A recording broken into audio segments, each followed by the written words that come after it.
Taiwan's Special Operations Team is pretty well publicized and is certainly one of their flashiest. In terms of role, an imperfect comparison would be the old US Army Long-Range Surveillance or LRS units, with a dash of Army Ranger thrown in. Taiwanese Special Forces are more similar in scope to PLA than American equivalents due to their greater focus on supporting conventional military operations, particularly the Combined Arms Battalions and their doctrinal role of defeating PLA amphibious assaults on the beach. They're sometimes seen training side by side with mechanized forces, although it's been noted in one Taiwanese study that conventional commanders misusing or not fully utilizing special operations forces, given their different peacetime command structures and characteristics, is a challenge that must be overcome. Their primary wartime function is to conduct infiltrations behind enemy lines for the purposes of special reconnaissance, harassment, sabotage, and directing airstrikes or artillery in direct support of conventional units. For this, they're trained in airborne, air assault, and small boat insertions, and six-man teams are commonly seen augmented with two SC-9 Alpha Special Combat Assault Vehicles that can be carried internally by a Chinook. They've also been referenced as being capable of hostage rescue, counterterrorism operations, and conducting counter-special attack operations.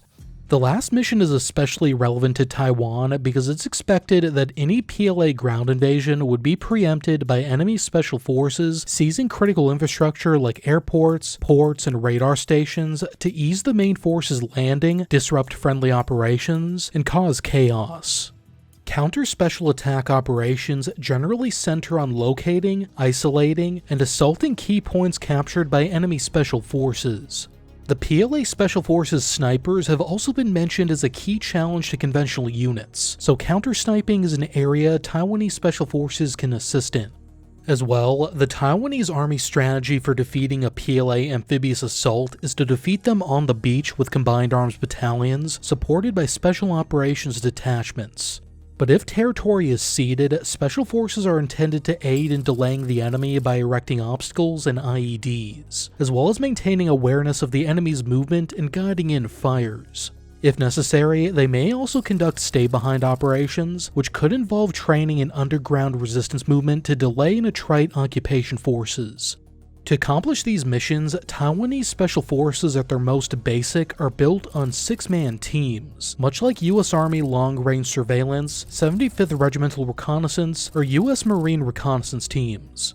These are considered modular structures, meaning if a mission requires more of one kind of specialty, like more snipers or more demolition specialists, then the composition can change. They can either be employed semi-independently dispersed in an area of operations, or combined into 12-man detachments.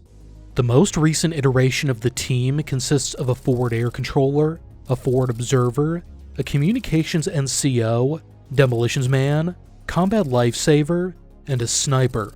The forward controller specializes in directing airstrikes and in most recent news articles is referenced as the team leader. They're assisted in the task by the Communications NCO, who carries a CS-37 Charlie frequency hopping manpack radio. The forward observer, meanwhile, is primarily an artillery observer and also the spotter for the team's sniper. Among other things, they're intended to be a small drone operator.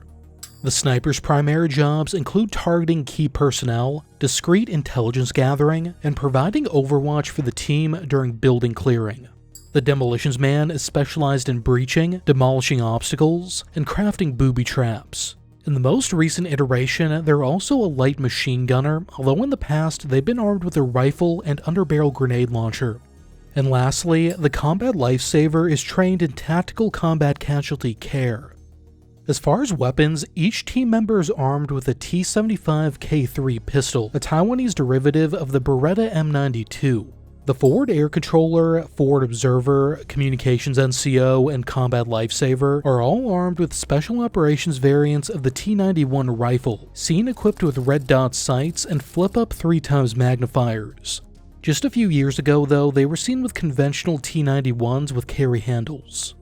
The demolitions man, meanwhile, carries at least 3 weapons, which have been seen carried all at once during demonstrations. As a primary, he carries the Special Operations version of the T-75 light machine gun, a Taiwanese derivative of the FN Mini-Me that's been shortened over the original T-75 and given tactical features like a Picatinny rail, a telescoping stock, and negative space mounting points. However, it's unclear how proliferated this version is currently. As of January of 2023, there were allegedly only 30 in service, and the older long barrel version has been seen with teams this year as well. The Demo Man also carries a Mossberg 590 shotgun for breaching, with either a stockless pistol grip or a collapsible stock. These have a breaching choke and a Picatinny rail, although I haven't seen them with an optic mounted. Lastly, the sniper is nominally armed with a T-108 bolt-action sniper rifle chambered in 7.62 NATO, a replacement for the T-93. Back in 2019, the sniper in one team was also seen with a Barrett M107 50 cal anti-materiel rifle, so it could be mission dependent as to what they take out. Just speaking in generalities, the anti-materiel rifle would be more useful for engaging vehicles, detonating explosives, or sniping in urban areas where there's an abundance of hard cover. As far as overall structure, the Republic of China Army has 5 Special Operations Battalions, in Jiayi, Longtan, and Taichung.